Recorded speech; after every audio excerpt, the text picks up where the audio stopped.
Welcome back to another episode of the Biz Magic Podcast, your place for all things tech in your online business with some solid hits of general biz chat too.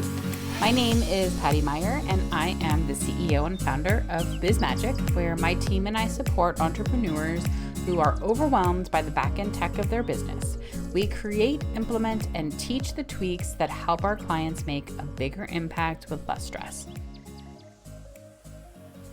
Today, we are diving into something I love so much, and that's website stuffs. So if you don't know by now, I design websites at BizMagic, and it's something that I really love. I started building websites back in the 90s when there was like Yahoo Website Builder, and I would build these really cheesy, fangirly kind of sites. I was really into a soap opera called All My Children. My mom watched soap operas growing up, and I got into All My Children, and it was like a whole thing. And I would build little fangirl websites about All My Children. I think I did like All My Children recap things, and then like soap stars, I would do pages for them. So I've loved doing website stuff forever. So of course, naturally over time, it made sense that I eventually went into building websites myself.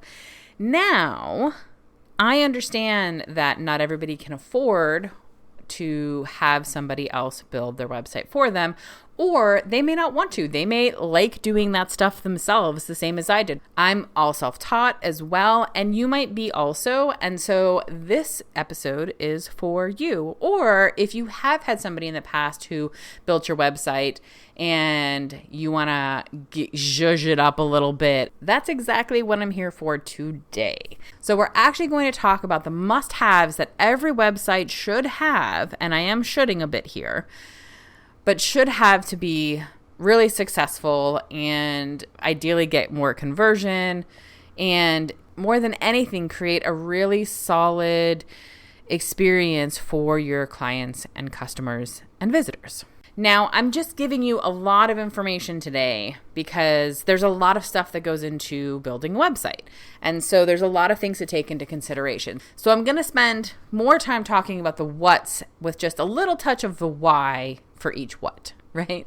Okay, so let's dive in. So number one in the 12 must-haves in your website, a contact page and an about page. People need to know how to reach you and why they should care.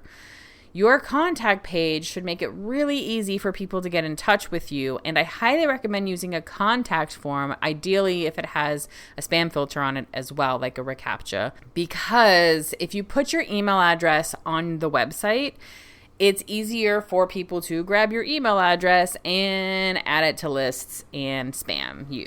And it's a little harder for them to fill out the form to get it into your email. So I would recommend on your about page making a form that's nice and clean and easy. The about page is your time to have people really connect to you and learn about you and who you serve and what lights you up and why you're doing the work that you're doing. Number two, your why. This is the heartbeat of your business, right? When somebody lands on your site, they should be able to really get a feel for why you do what you do. And I'm not talking about just a, I love helping people kind of statement, like really dig in. What's your story? Why do you do the work that you're doing? And why are you doing this work now? Really talk about yourself. And number three, put pictures of your beautiful smiling face on your website. If you can only handle putting it on your about page, that's fine. But especially if you are a B2C, business to customer or client, but even if you're B2B, humans want to connect with humans. And most people who are in my audience are definitely more of human connectors. So they're going to have people choose to work with them because of who they are, because of their ability to connect with them. And so that is one of the first things I do when I go to websites is I look for a picture of the person, because suddenly I'm now able to see their face and make up a voice for them, and it just gives me a feel for them. So I highly recommend putting at least one picture of you on your website, and put your name on your website somewhere. If your business name isn't a part of your own name, make sure you say who you are. I actually was working with a client at one time, and we were doing a bunch of stuff on her website, and suddenly I realized, I'm like, wait, we don't have your name anywhere on your website. So that's also, it seems like a small thing, but I highly recommend you take a moment and make sure you have it. Number 4, your mission, vision, and core values. If this is something that matters to you. If it's not, that is okay, no judgment. But for me, this is super important. I really want to work with people who are aligned with me. And so I put my mission, vision, and core values on my website. They have their own page that you can find on the navigation menu. And this is really helpful for me because it attracts like-minded people, and anybody who shows up that's not quite the right fit, they'll know right away and they'll be able to self-select out. So I think that if this is something that's important to you and it's important who you work with, I would highly recommend you put something about your mission, vision, and values. Number 5, an email sign up. Bonus points if this comes with a lead magnet. Your email list is direct access to your potential clients, right? We've talked about this before in other podcasts. I've talked about it on my social media, in newsletters. Directly connecting with your audience via email is the best way over social media or anything else. And so making sure that you have a place for them to sign up to hear from you, even if you're not sending emails right now. There's thunder in the background, but I'm going to keep going. You might hear rain too. I don't know what all is picking up, but I'm going for it. So even if you're not sending emails right away, I still recommend that you put a place for them to sign up for an email list, so that if at one point you send an email out, you have people who are interested in hearing from you. You have a warm audience waiting to hear from you when you're ready. Or if you're already doing it, then you get people on your list, which is great. And again, better yet is if you can give people a reason to join by giving them a free resource, a checklist, a mini training, something like that, which is a lead magnet. If you want to know more about a lead magnet, I do have a blog post on that, so you can find that, and it gives you a little bit more information about kind of best practices or what to create as far as a lead magnet goes. Number 6, testimonials or social proof. Don't be shy. Don't be afraid to share people's experiences with you. Don't be afraid to brag on yourself. Show the receipts and add real client quotes, before and afters, screenshots, case studies, whatever makes sense for you and your business. This builds trust, and it lets new visitors see that, yes, you actually do what you say you do, and people like working with you. The other plus side to this is that if you have a little bit of information about the person who left a testimonial for you, someone who's looking at your website might resonate with that person or that business who has worked with you in the past and feel a little more inclined to want to work with you because they can see themselves a little bit in the people who have given you testimonials. Number 7, a clear services or work with me page. This is not the place to be vague. You want to spell out what you offer, who it's for, what's included, how much it costs, even if it's a prices start at, and how to get started. When somebody's ready to hire you, you don't want to make them struggle to find out how to work with you. You want it to be really clean and easy for them to say, cool, I'm ready. I've read enough. I've heard enough. I want it, right? So you want to make it really easy for somebody to see exactly what you offer and how they can work with you. Which leads to number 8, which is clear calls to action on every page, which are buttons or links or anything like that that says schedule a call now, purchase this product now, buy this service. request a quote, whatever the case may be. Make it really clear and give multiple places on your pages throughout your website that, again, once they hit that moment where they're like, cool, I don't need to read anymore, I'm sold, make sure there's a button right there so that it takes them to whatever you want the next step to be. You want to make sure the next step is clear, and you want to have that available throughout the website. Number 9, your homepage. You want to make sure that it serves both scrollers and clickers. There are two types of people. I mean, there are lots of types of people, but I find there are two types of people that go to websites. One type of person lands on a homepage and they just start scrolling. They start looking at whatever you have on the homepage. Another person won't scroll at all and they'll immediately go to the navigation and start clicking around. You want to be able to serve both of those people. So you want to make sure that your navigation menu is really clean and is able to take them wherever they want to go and show them everything that you have to offer. That is most important for them to see from that page, that point. You then want to make sure that you are supporting the scrollers. So for people who are going to start scrolling, make sure you talk a little bit about yourself on your homepage. Make sure you talk about your services a little bit on the homepage, or at least link to them. Make sure you talk about any blog posts or anything else, just whatever it is that you want. Testimonials on the homepage are also really great. Anything that can grab somebody's attention who's not clicking out right away, but they're actually going to scroll, is really helpful on that homepage. Number 10, your privacy policy and legal footer basics. It's not one of the most glamorous things on a website, but if you're collecting emails or using tracking tools, then you need one. You also should throw in terms and conditions and copyright info in your footer. It shows a little bit of credibility, but it also makes people clear where they're at. Number 11, a custom 404 page.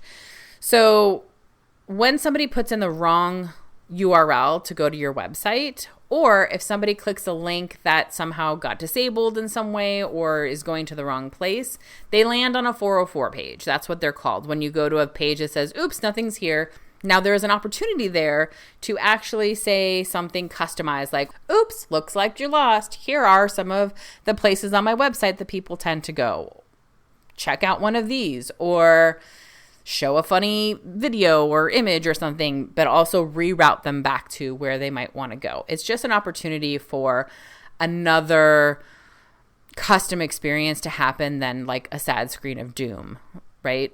So custom 404 page is also really great. And then finally, number 12, a thank you page for signups or forms. When somebody fills out a form or joins your list, send them to a custom thank you page instead of just receiving a little piece of text that says, great, you're signed up. It sets expectations. Check your email. We'll be in touch soon. Here's what to expect. You can deliver your lead magnet from there as well as in the email that they receive. And it suggests the next step if you have one of them, like following you on Instagram or checking out your blog. Okay, that's it. That's all 12 of the must-haves on your website. But I do want to throw in a couple of other things. And that is website best practices. Number 1, accessibility isn't optional. Make your website usable for everyone. This means high contrast text, no beige on tan nonsense, alt text on all images, describe what's actually there, keyboard friendly navigation, descriptive links. No more just click here. Make it descriptive. Number 2, SEO.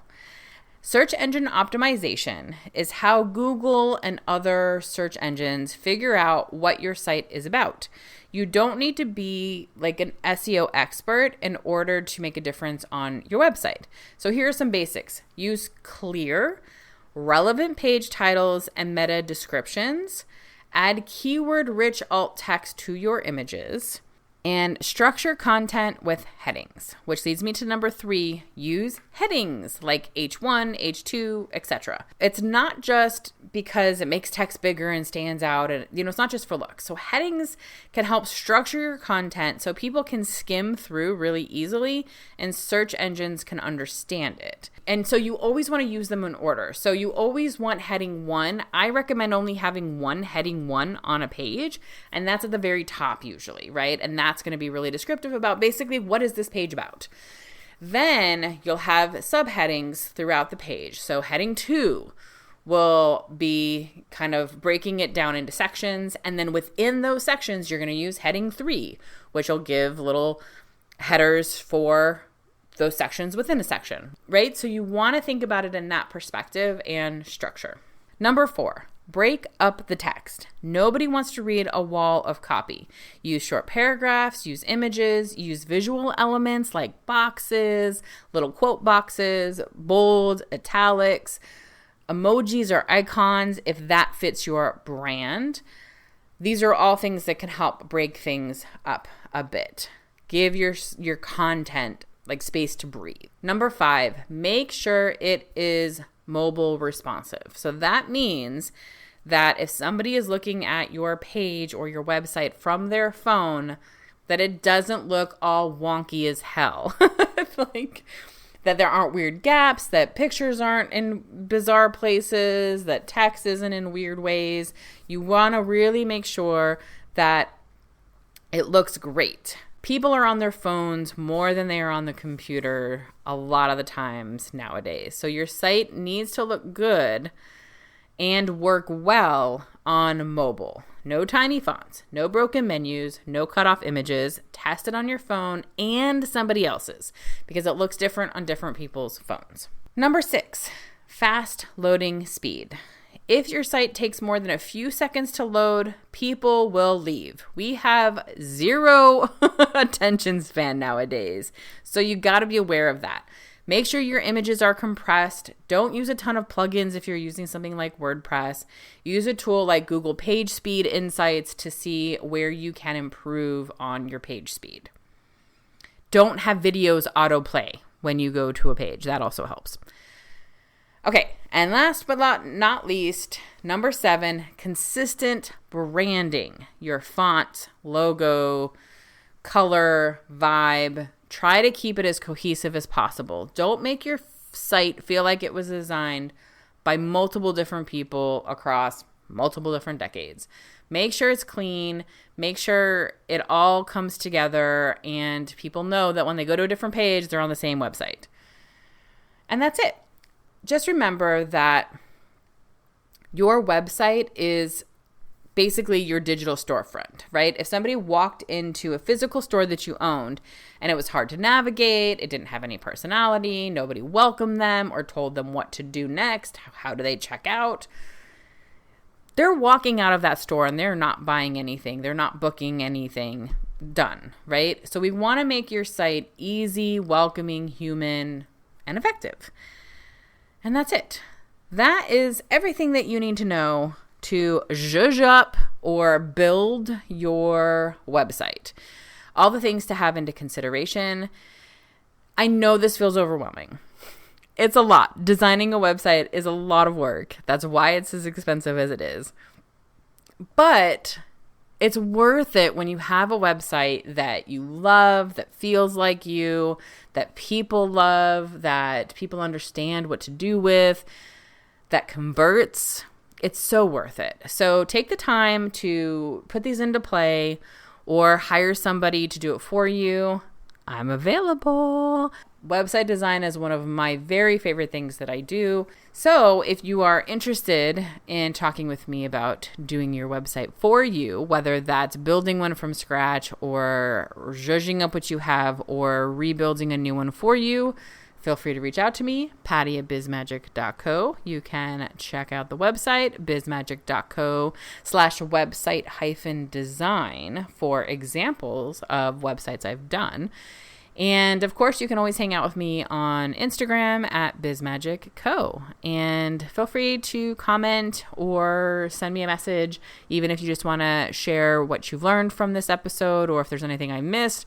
There's so much that goes into websites, but take it one step at a time. Don't get overwhelmed.